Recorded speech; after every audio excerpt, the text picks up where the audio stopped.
okay? Don't press anything.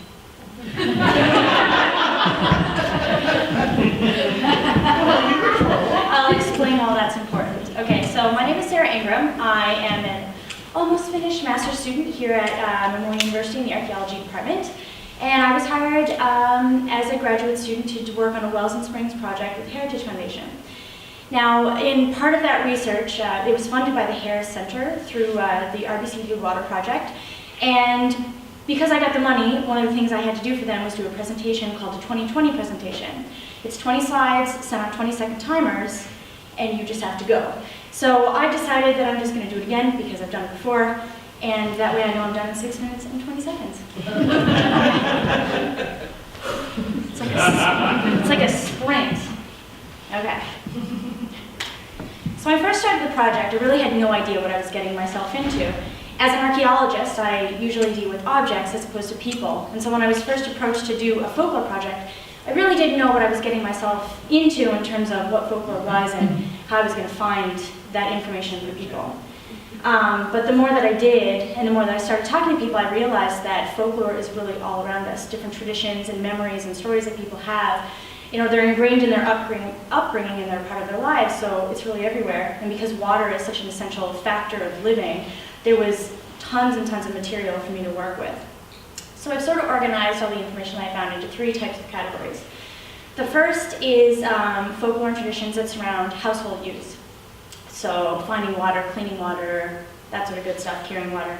The second is community, the support and the different uses in that, and then also spirituality. There's 4 different types of wells that I really came across. There's 2 wells and there's 2 types of springs. The first type of well, this one here, very modern. This one was made in 2009. They're shallow, they're big, and they're found in really, like, you know, there's water here. Whereas there's these older style ones that are deep and more open. And then there's springs. They're either covered or they're natural, but it's just a continuously running source of water that people use for drinking. Finding a place to live with water was really important. Now you don't really think about it, you just turn on the tap and there's water there, but thousands of years ago, and even a lot of places in outdoor communities in Newfoundland, people rely on their well and spring water for drinking and for washing. So how do you find water? Well, I met a few dowsers this summer. For people who don't know what a dowser is, they use either a stick like Kenny Williams is holding here, or 2 wires that cross. And when they cross, or when the stick sort of just pulls down on you sort of violently like that, you know that that's a place to dig. I asked Kenny if he ever didn't find water, and he said to Dale, well, if you dig far enough, you'll always find a little bit of water.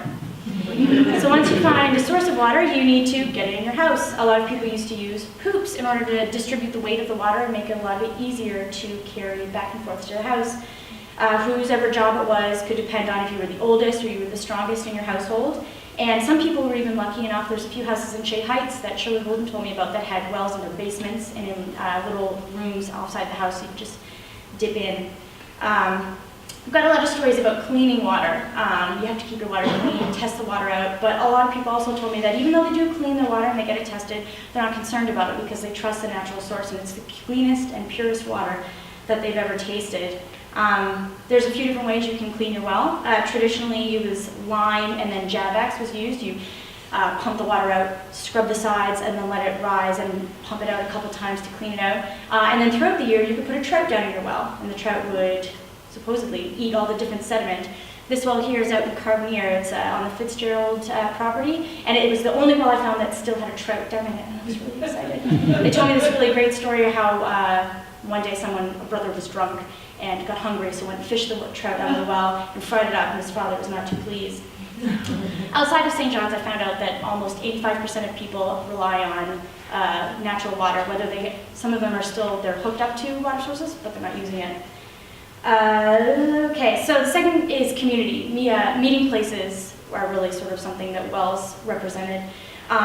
They're community space, and a lot of places have public wells that the community used, and there's even some instances of there being like a cup, like a tin cup that was attached to the well that people could use and just scoop and sort of help themselves.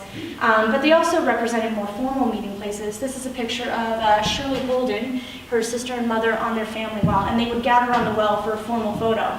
There was a general store in Shea Heights called Vickers that used to have a very decorated front window, and they would use that as a backdrop for Christmas and Easter photographs, and they were really beautiful. Safety was something that's I heard a lot about that was the community's responsibility. If the kids were playing on the well, you would shoo them away. You would make sure that people weren't dirtying the wells or dumping their garbage, and you were keeping them safe. And if someone's well in the community happened to go dry, a neighbor was always there to let you put on a line or bring a bucket and help yourself to the water. This well is out in Fairland, and this has a story behind it that a young boy fell down the well in the 19th century, so it was covered up by the community and never used again. And the archaeological excavation that went in this area proves that that's true. And so when there's a tragedy, the community, takes care of their own and closes it up and protects that from being a future threat. The third category is spirituality. Now, of course, we've all heard of wishing wells. There's one in the Munn Botanical Gardens that was closed up a few years ago, but there's also the Witch's Well in Bowring Park, and just the idea of sort of throwing money down into a well and making a wish is something that everybody's heard about. But there's also grottos, and there's one really special one in Salmon Ear Line. This is Father Duffy's well. Now, Father Duffy used to walk this path, and there's this really great story about this, where the well came from. He rested in this area one day on his walk to St. John's, and a demon came and attacked him. They wrestled, and where Father Duffy struck the demon down to the ground, this spring sprung up, and it's been running ever since then. One thing that's more spiritual than religious is people on their deathbeds asking for water from this very specific well or spring that they remember. I heard one story of a woman who asked their children to get them a drink from a specific well. It was really far away, so they didn't want to go, so they just got water from another place. But when she tasted it, she knew, and she sent them on their heels to go back and get the water that they wanted. Water is something that's really important, and in all the interviews that I heard, the one overlying theme was respect. You took care of your water, you cleaned your water, if somebody else was running out, you gave them a hand. You made sure that you had some in a dry winter, and if you found a water source that never went dry, you made sure you kept that safe.